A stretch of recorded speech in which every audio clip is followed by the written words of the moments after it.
ایک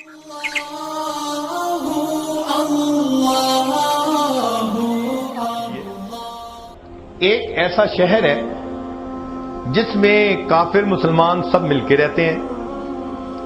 ایک مسلمان نوجوان اس شہر میں کسی دوسرے شہر سے آیا کاروبار کے لیے، اور اس نے وہاں آ کے اپنا کام کرنا شروع کر دیا. اب کام کے دوران چھٹی کا دن تھا. اس نے سوچا بھئی چلو میں کوئی شکار کر لیتا ہوں پرندوں کا. اس نے تیر کمان سنبھالا اور وہ شہر کے اطراف میں آ گیا، سبرب میں. وہاں اس نے پرندوں کو تیر کے ذریعے شکار کرنا شروع کیا. اللہ کی شان کہ ایک تیر جو اس نے چلایا تو وہ پرندے کو لگنے کی بجائے دور ایک لڑکا تھا کھڑا ہوا، اس کو جا کر لگا اور لڑکے کی وہیں پر ڈیتھ ہو گئی. اب یہ مسلمان تھا. کوئی ہم جیسا ہوتا تو بھاگ ہی جاتا کہ پتہ ہی نہیں چلے کیا ہوا. وہ رکا، اس بچے کے پاس گیا، اس کو سنبھالا، پھر پتہ کیا اس کے والدین کون ہیں. والدین کو بتایا. وہ عیسائی ماں باپ تھے جن کا وہ بچہ تھا.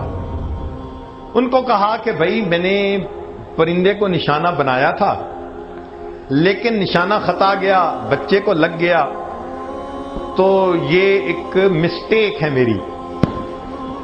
جب وہاں تھے تو وہاں اور لوگ بھی آ گئے، ان کے رشتہ دار. ایک رشتہ دار نے کہا جی ہمیں کیا پتا تو نے انٹینشنلی مارا ہے یا ان انٹینشنلی، لہذا ہم تو قاضی کے پاس جائیں گے. اب وہ اس کو لے کر قاضی کے پاس آ گئے.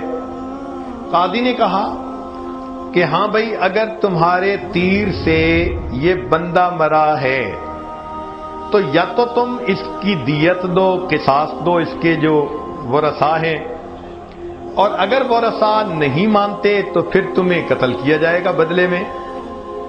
ورثاء نے کہا جی نہیں، ہمارے بچے کو اس نے مارا، ہم تو اس کے بدلے میں چاہتے ہیں کہ اس کو مارا جائے. لو جی قاضی صاحب نے اس کو جیل بھیج دیا کہ بھئی جمعہ کے دن ہم فائنل فیصلہ سنائیں گے اور بندے کے بدلے پھر ہم بندے کو قتل کر دیں گے. یہ جیل میں آ گیا. اللہ کی شان دیکھیں کہ جو جیل کا سپروائزر تھا نا، جیلر جس کو کہتے ہیں، جیل سپرنٹینڈنٹ، وہ عیسائی تھا. اب دوسرا دن ہوا تو یہ نوجوان اس سپرنٹینڈنٹ کے پاس آیا اور اس کو آ کے کہتا ہے کہ جی میں مسلمان ہوں اور میں فلاں شہر سے آیا تھا روزی کے لیے، میرے ساتھ یہاں یہ واقعہ پیش آ گیا اور اب میں یہاں پر ہوں کہ جمعہ کے دن مجھے قتل کیا جائے گا، مگر میرے گھر والوں کو بھی پتہ نہیں، رشتہ داروں کو بھی پتہ نہیں، اور مجھے کچھ امانتیں بھی ان کی لوٹانی ہیں. اگر آپ اپنی ذمہ داری پہ مجھے چھوڑ دیں تو میں جمعے سے پہلے پہلے واپس آ جاؤں گا اور میں مسلمان ہوں. جب اس نے کہا نا میں مسلمان ہوں تو ایک مسلمان کی وعدہ وفائی کا اتنا اس زمانے میں اعتماد تھا کہ عیسائی سپرنٹینڈنٹ نے کہا کہ اچھا بھائی تم چلے جاؤ، جمعے سے پہلے آ جانا. اس نے قتل کے مجرم کو چھوڑ دیا. یہ نوجوان چلا گیا. اللہ تعالیٰ کی شان کہ یہ جمعہ کی نماز سے پہلے نہیں لوٹا. جب جمعہ کی نماز ہو گئی، قاضی صاحب نے سب کو بلایا جن مجرموں کے فیصلے ہونے تھے. پتہ چلا جی کہ یہ مجرم نہیں. انہوں نے جیل سپرنٹینڈنٹ کو بلایا. جیل سپرنٹینڈنٹ نے کہا جی کہ میں نے اپنی ذمہ داری پہ چھوڑا تھا، اس نے کہا تھا میں آ جاؤں گا، ابھی تک نہیں آیا.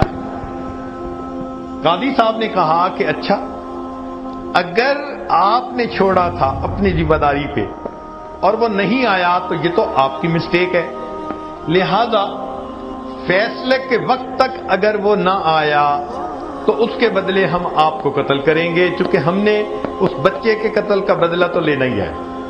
اب وہ عیسائی ماں باپ اور پریشان، بچہ بھی ہمارا مرا اور اب اس کے بدلے میں جیل سپرنٹینڈنٹ بھی ہمارا مرے گا. تو بڑے گھبرا گئے. مگر قاضی صاحب فیصلہ کرتے رہے.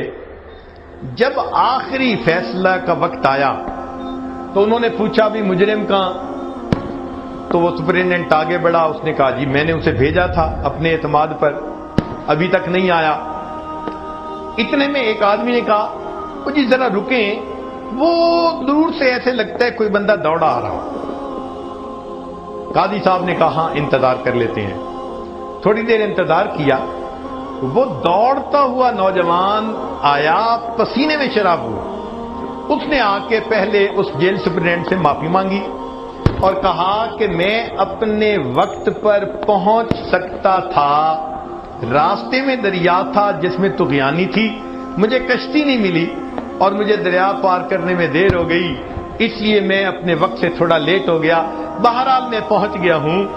جب اس نوجوان کی وعدہ وفائی کو انہوں نے دیکھا تو اس وقت اس بچے کے ماں باپ نے کہا قاضی صاحب آپ نے تو جو فیصلہ کرنا تھا کر دیا، ہمارا بھی فیصلہ ذرا سن لیجئے۔ قاضی صاحب نے کہا کیا؟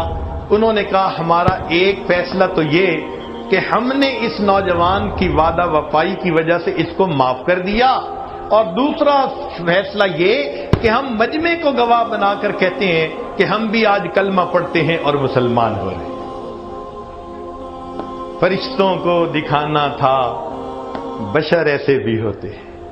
نبی علیہ السلام نے اپنی امت کو اتنے اعلیٰ اخلاق سکھائے، امت میں ایسے اولیاء گزرے کہ جن کے اخلاق کو دیکھ کے فرشتے بھی حیران ہوتے تھے کہ یہ کیسے لوگ تھے واقعی کہ جو اللہ رب العزت کے بندوں کے ساتھ اتنی خیر خواہی کا معاملہ کرنے والے۔